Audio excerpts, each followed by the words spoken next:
बड़ी कॉन्स्पिरेसी करके बाबा साहब की बेइज्जती करने की चेष्टा की गई है और बेइज्जती की गई है। अब साजिश ये है कि अमित शाह जी ने बड़ी ही चतुराई से इस प्रकार के घृणापूर्ण बेइज्जती करने वाले शब्द जो बोले हैं 6 या 7 बार, आज से 100 साल पहले करीब किए थे। मनुस्मृति को जला के उसके बाद वो भारत का संविधान लाए थे। ये जद्दोजहद और लड़ाई पिछले 100 साल से चल रही है। इसको आज पूरी दुनिया मानने के लिए बाध्य है। जो कोई भी तीसरेवाद चौथेवाद की बात करता था, आज वो सब एक पेज पे आ गए हैं। इस देश में 2 ही वाद हैं, मनुवाद और अम्बेडकरवाद। अब मनुवादी कितना भी ढोंग, कितना भी नाटक कर लें, उनके मन में बाबा साहब डॉक्टर भीमराव अंबेडकर के लिए सबसे ज़्यादा घृणा, नफरत, द्वेष है। और वो ताक लगा के, मौका लगा के बैठे हुए कब बाबा साहब डॉक्टर भीमराव अंबेडकर का नाम और बाबा साहब डॉक्टर भीमराव अंबेडकर का संविधान वो नेस्तो नाबूद कर दें। और ये कहीं भी वो बात करते हैं, जैसे हम लोग बात करते हैं ना, तो कभी भी हमारे मुंह से, जो भी अंबेडकरवादी हैं दिल से, उनके मुंह से सिर्फ बाबा साहब का नाम का एक कभी भी नाम नहीं निकलेगा। या तो बाबा साहब निकलेगा, बाबा साहब डॉक्टर भीमराव अंबेडकर निकलेगा। जो लोग सिर्फ नाम लेते हैं, वो एक इशारा होता है कि उनके मन में नहीं है इज्जत। मजबूरी में, हालात के दबाव में उनको इज्जत करने के लिए मजबूर होना पड़ रहा है। अपनी राजनीतिक और दूसरी रोटियां सेकने के लिए बाबा साहब का नाम इस्तेमाल करते हैं। उसी की एक बड़ी मिसाल अभी अमित शाह साहब ने दी है।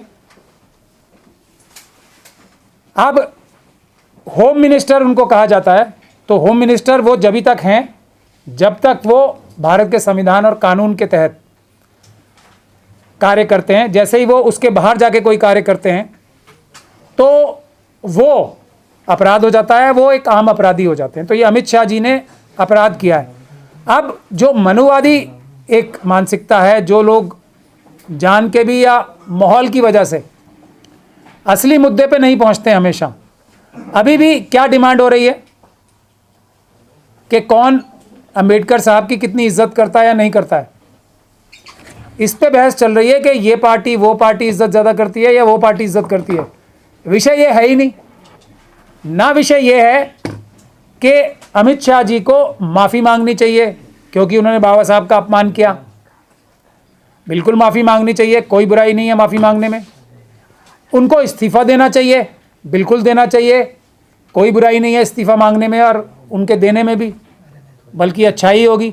लेकिन असल बात क्या है, एक साजिश करके, बड़ी कॉन्स्पिरेसी करके बाबा साहब की बेइज्जती करने की चेष्टा की गई है और बेइज्जती की गई है। और बड़ी साजिश के तहत मैं इसलिए कह रहा हूँ, साजिश, और इसके बारे में कोई डिमांड नहीं कर रहा, कोई कानूनी कार्रवाई की बात नहीं कर रहा। बाबा साहब डॉक्टर भीमराव अंबेडकर ने यही कहा था ना कि हर काम संविधान और कानून के जरिए होगा। उसकी कोई बात नहीं कर रहा कि अमित शाह जी ने एक अपराध किया है, बड़ी प्लानिंग से किया है कि मैं किस प्रकार से बच भी जाऊंगा, लेकिन अपराध किया है। उस अपराध को अपराध साबित करना सच्चे अंबेडकरवादियों का काम है। उसी चेष्टा में हम लोग आज सब आप सबको बुलाया है। तो अमित शाह जी ने कॉन्स्पिरेसी से पहले कि मैं दयाराम बदलिया जी के पास जाऊं आप सब लोगों को संबोधित करने के लिए, तो दयाराम बदलिया जी मुझे पिछले 2-3 दिन से ये बोल रहे हैं, जब से एक घटना हुई है, कि इसके लिए ये सभी लोग असली बात नहीं कर रहे हैं, कानूनी कार्रवाई होनी चाहिए। तो हम लोगों ने इसके लिए, दयाराम बदलिया जी ने मुझे अप्रोच किया एज ए वकील कि मैं चाहता हूं इस पर कानूनी कार्रवाई हो। ये इस्तीफ़ा मांगने की और माफ़ी मांगने की बातें तो होती रहेंगी, इससे कोई मसले का हल नहीं निकलना। मसले का हल कानूनी कार्रवाई से निकलना है। तो हमने इसको स्टडी किया कि साजिश क्या है।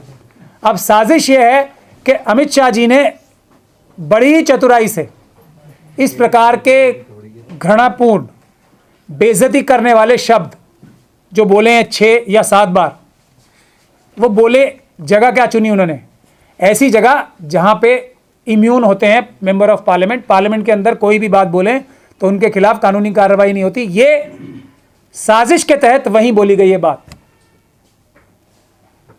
बाकी बाहर कभी उन्होंने अपनी किसी भी स्पीच में, ये इसका सबसे बड़ा सबूत है, इस प्रकार के हाथ हिला हिला के 6-7 बार सिर्फ एक बाबा साहब के पूरे नाम में से एक शब्द को बार बार रिपीट किया, वो घृणापूर्ण था, बेइज्जती करने वाला था, और उन्होंने बेइज्जती की बाबा साहब के नाम की। ये मुख्य साजिश के तहत था। और उसके बाद आप देखिए साजिश का दूसरा हिस्सा क्या था। उसके बाद ना सिर्फ राज्यसभा टीवी पे बल्कि भारतीय जनता पार्टी के ट्विटर हैंडल पे डायरेक्ट टेलीकास्ट किया गया, उनके सभी सोशल मीडिया उस पे। क्यों? क्योंकि इस बात को ज़्यादा से ज़्यादा फैलाया जा सके। ये बदतमीजी वाले जेस्चर, ये बेइज्जती वाले जेस्चर, और ये बार बार रिपीट कराया गया भारतीय जनता पार्टी से ने करोड़ों लोगों को दिखाया। उसके बाद जो उनके जो दूसरे सहयोगी दल थे, जो सहयोगी हैं उनके, जो उनके पेड सोशल मीडिया एक्टिविस्ट हैं या अनपेड भी हैं, कार्यकर्ता हैं, उन्होंने भी अपनी क्लैरिफिकेशन देने के लिए पहले वो भद्दे शब्द और उसके बाद क्लैरिफिकेशन देने के लिए, यानी कि रिपीटेडली बार बार उन शब्दों को पब्लिक डोमेन में, और ये पार्लियामेंट के बाहर हो रहा है। इसीलिए होशियार तो बहुत होते हैं मनुवादी मानसिकता के लोग, लेकिन अंबेडकर वादियों से ज़्यादा नहीं होते हैं, तो वो पकड़े गए। ये तो बाहर हुआ है ना सारा कार्य।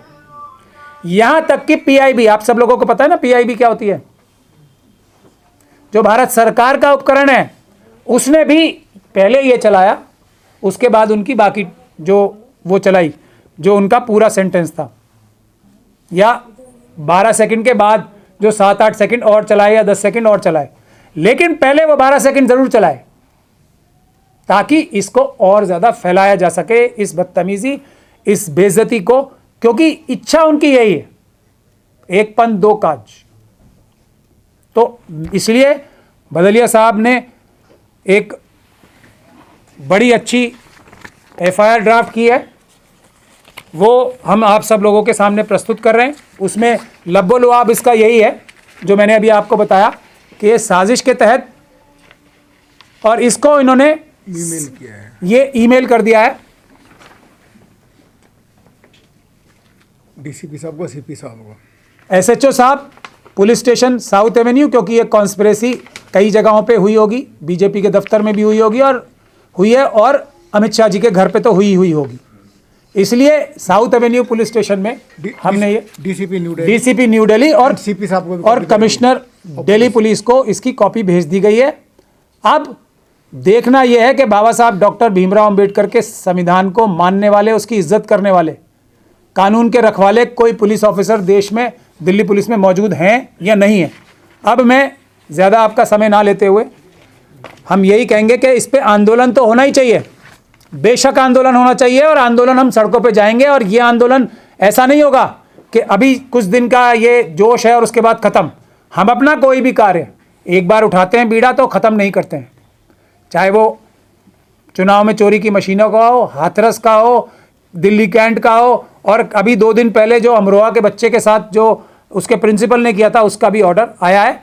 तो हम अपनी इश्यूज़ को भूलते नहीं हैं।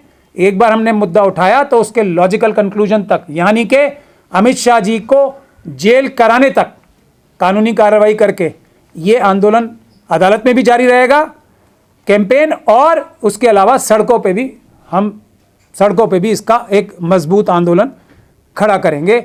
लेकिन वो आंदोलन फिर जो हमारी इलेक्शन में चोरी करने की मशीनें हैं उसके साथ साथ चलेगा, क्योंकि उसी मुद्दे की वजह से ये सभी चोरियां, डकैतियां, बेईमानियां और ये बेइज्जतियां करने के लायक आरएसएस और बीजेपी होती है। तो असली ताकत इनकी उन्हीं चुनाव में चोरी करने वाली मशीनों से, जिस ताकत को बाबा साहब ने हर एक देश के नागरिक को मालिक बनाया था ना एक वोट देके, उसको छीनने का जो काम कर रहे हैं, उस बुनियादी लड़ाई को भी हम भूलेंगे नहीं, छोड़ेंगे नहीं। अब मैं भदौरिया साहब से रिक्वेस्ट करता हूं, इन्हें दुख तो बहुत है लेकिन फिर भी ये लड़ाई तो लड़के ही जीती जाएगी, सिर्फ अफसोस और दुख करके और सिर्फ नारों से नहीं जीती जाएगी। इसको लड़ाई को लड़ना पड़ेगा। और भदौरिया साहब को मैं शुक्रिया भी अदा करता हूं कि देश में पूरे पहले व्यक्ति हैं जिन्होंने ये कार्रवाई की है।